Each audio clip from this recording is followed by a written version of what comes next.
Hi everyone, and welcome to another episode of my AI-powered mapping series. Today we're going to be creating something fun and interactive, a hand-controlled map that leverages AI for gesture recognition to zoom in and out on the map. We'll be using the ArcGIS Maps SDK for JavaScript for our map and Handtrack.js for detecting hand gestures.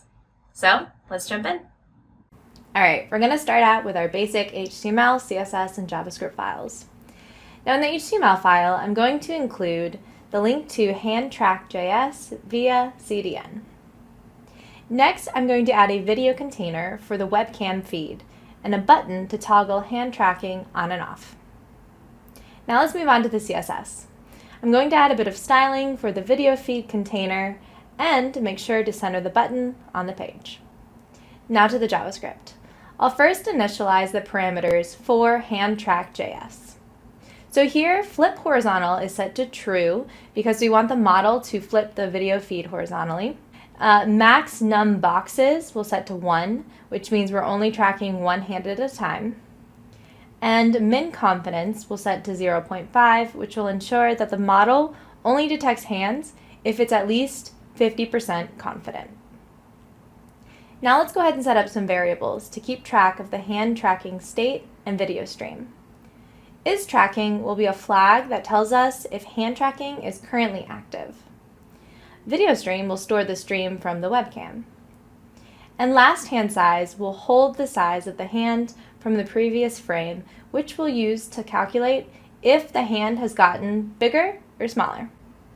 Next, we're going to load the Handtrack.js model with the parameters that we just set. Once the model is loaded, it returns a promise, and we pass the model into this function so we can use it for hand detection. Now we're going to grab the elements from the HTML that we'll need. The video element will display the webcam feed, video container will hold the video feed, and the controls button will toggle that hand tracking on and off. Now we're going to add some functionality to the control button. So when we click the button, we will check if hand tracking is already active. If it is, we stop it, and if not, we'll start the hand tracking.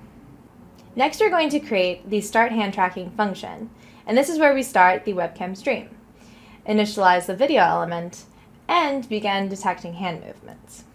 First, I'm going to request access to the webcam using getUserMedia. If the user grants permission, we'll assign the video stream to the video element's src object. Now this starts the webcam feed. We'll also display the video container and change the control button text to say disable hand tracking. Now once the video feed is live, we'll set up an interval. I'm going to call model.detect to check if there's a hand in the video. And if a hand is detected, we grab its bounding box, where hand 2 is the width and hand 3 is the height. We're then going to calculate the area by multiplying the width and height. We'll compare the area to previous frame's hand size, which is last hand size. And if the change is significant enough, we're going to adjust the zoom level of the map. If the hand size increases, we're going to zoom in, and if it decreases, we're going to zoom out.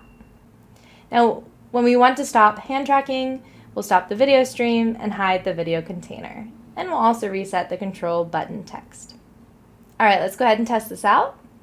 So when I enable hand tracking, the webcam feed will show up and the map will respond to my hand movements. So as I bring my hand closer to the camera, the map zooms in, and when I move it away, the map zooms out.